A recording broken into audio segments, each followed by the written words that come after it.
是什么东西啊？天上哎，看看那是什么东西啊？在里面，在里面。哎，这是什么东西啊？是不是飞碟啊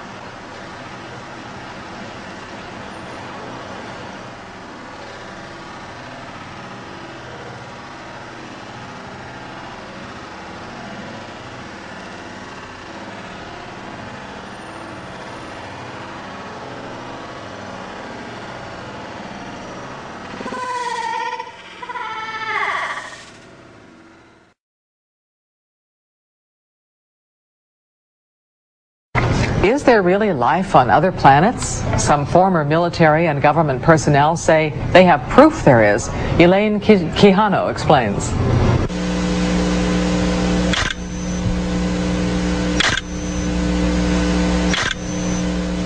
We've seen the photographs and heard the stories of what some say is evidence of UFOs. Now a group of scientists, former Air Force and FAA officials is lending its voice to the argument that we are not alone. Dr. Stephen Greer heads up the Disclosure Project, a group that compiles information from people who say they've encountered extraterrestrial forms of life. We can establish through this testimony that these objects of extraterrestrial origin have been tracked on radar going thousands of miles per hour, stopping and making right-hand turns.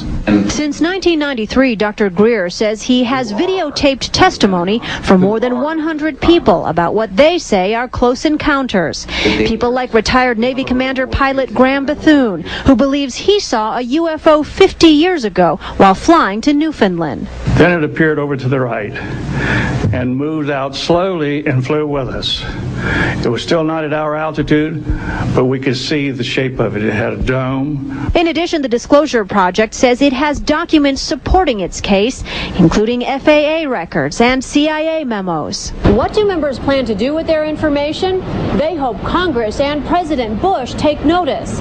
They want to see congressional hearings into the matter, despite criticism from skeptics. Those that don't want to believe you will never believe you anyway, so it doesn't matter. It doesn't change the truth. A spokesperson for the Senate Science, Technology and Space Committee says no congressional hearings are planned right now. Elaine Quijano, CNN Headline News, Washington. Describe what they look like. I could, but it would probably take a whole lot of time. The reason I state that, when I got out in 1989, we had cataloged 57 different species. You have individuals that look very much like you and myself that could walk among us and you wouldn't even notice the difference, except for some of the things that they might be able to go ahead, even in a dark room, and touch an object and go ahead and identify what color that object might be. They would have a heightened sense of smell, sight, hearing. The situation is that you have various types of what we normally call grays. We didn't call them grays in the military, but you had at least 3 types of the grays. You had some that were much taller than we were. The unique thing that I'd like to point out for the most part is that the entities that we did catalog were in fact humanoid. Now this created a situation where the scientific community was trying to figure out why that would be the case, because you would expect that if life evolved on other planets, that they would take on some type of other being, so to speak, not necessarily look humanoid or be bipedal such as we are.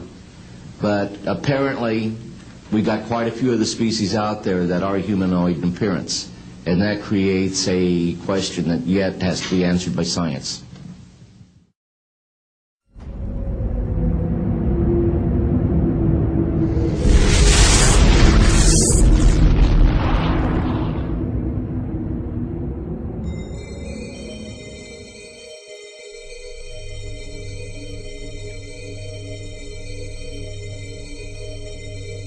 Having been accused of planning the 9/11 terror attacks as an inside job, and having been exposed as a long-time member of the Skull and Bones secret society with macabre rituals, George W. Bush's popularity fell to an all-time low prior to the 2004 presidential election.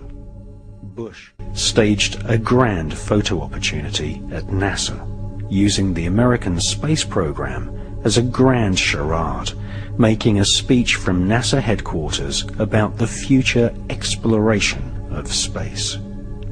But the speech by George W. Bush is not about the exploration of space.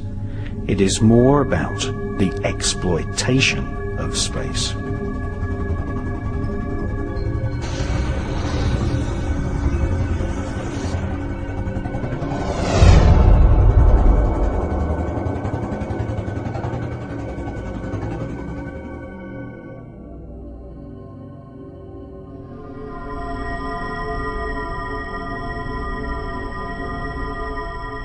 The US government has weaponized space.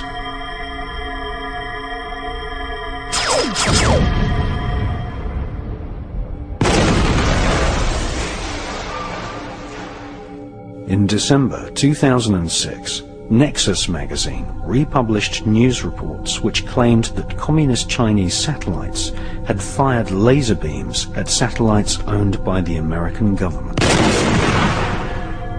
Star Wars are happening right now.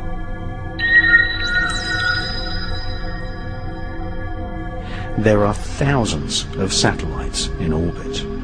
Many contain small nuclear reactors.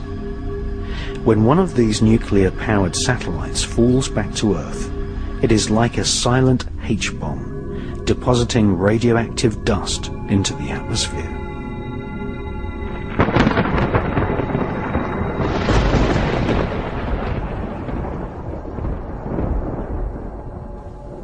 Just 1 pound of plutonium dust deposited into the Earth's atmosphere would kill all living creatures and plant life on the face of the planet. The US government presently has nearly 50 pounds of plutonium orbiting planet Earth in a range of military satellites.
Shortly before his death, retired Pentagon officer Colonel Philip Corso wrote a book called The Day After Roswell.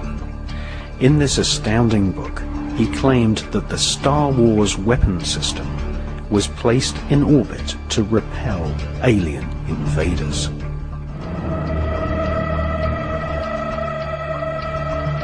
The US military has better, more accurate, and more powerful weapons for killing UFOs than were deployed in the movie Independence Day.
Before he became president, Jimmy Carter made an official UFO report saying that he had personally witnessed a UFO the size of the moon.